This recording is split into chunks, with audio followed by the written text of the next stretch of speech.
بسم اللہ الرحمن الرحیم۔ حضور اقدس صلی اللہ علیہ وآلہ وسلم کا پاک ارشاد ہے کہ جب آدمی مر جاتا ہے تو اس کے اعمال کا ثواب ختم ہو جاتا ہے، مگر تین چیزیں ایسی ہیں جن کا ثواب مرنے کے بعد بھی ملتا رہتا ہے۔ ایک صدقہ جاریہ، دوسرے وہ علم جس سے لوگوں کو نفع پہنچتا رہے،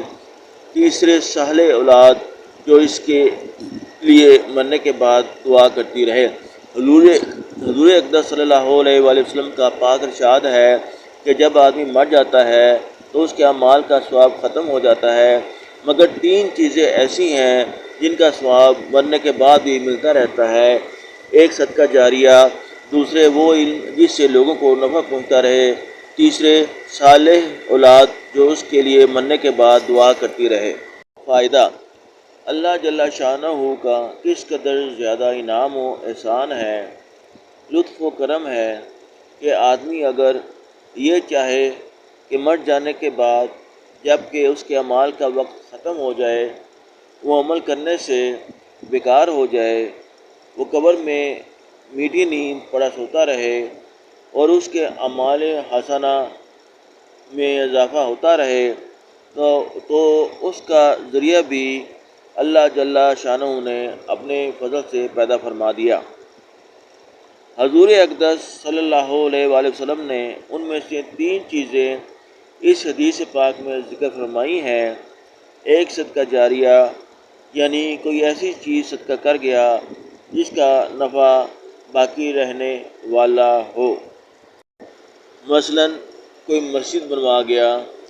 جس میں لوگ نماز پڑھتے رہیں تو جب تک اس میں نماز ہوتی رہے گی اس کو ثواب خود بخود ملتا رہے گا۔ اسی طرح سے کوئی مسافر خانہ، کوئی مکان کسی دینی کام کے لیے بنوا کر وقف کر گیا جس سے مسلمانوں کو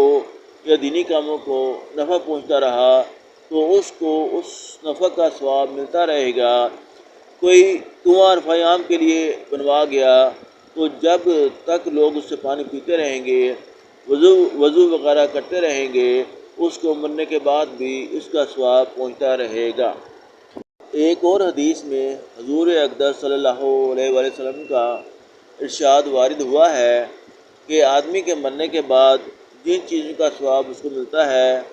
ایک تو وہ علم ہے جو کسی کو سکھایا ہو اور ارشاد کی ہو، اور وہ صالح اولاد ہے جس کو چھوڑ گیا ہو، اور وہ قرآن شریف جو میراث میں چھوڑ گیا ہو، اور وہ مسجد ہے، اور وہ مسافر خانہ ہے جن کو بنایا ہو، اور نہر ہے جو جاری کر گیا ہو، اور وہ صدقہ ہے جس کو اپنی زندگی اور صحت میں اس طرح دیا گیا ہو کہ مرنے کے بعد اس کا ثواب ملتا رہے۔ ایک اور حدیث میں حضور اقدس صلی اللہ علیہ وآلہ وسلم کا ارشاد وارد ہوا ہے کہ آدمی کے مرنے کے بعد جن چیزوں کا ثواب اس کو ملتا ہے، ایک تو وہ علم ہے جو کسی کو سکھایا ہو اور ارشاد کی ہو، اور وہ صالح اولاد ہے جس کو چھوڑ گیا ہو، اور وہ قرآن شریف جو میراث میں چھوڑ گیا ہو، اور وہ مسجد ہے، اور وہ مسافر خانہ ہے جن کو بنایا ہو، اور نہر ہے جو جاری کر گیا ہو،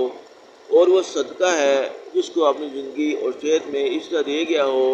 کہ مرنے کے بعد اس کا ثواب ملتا رہے۔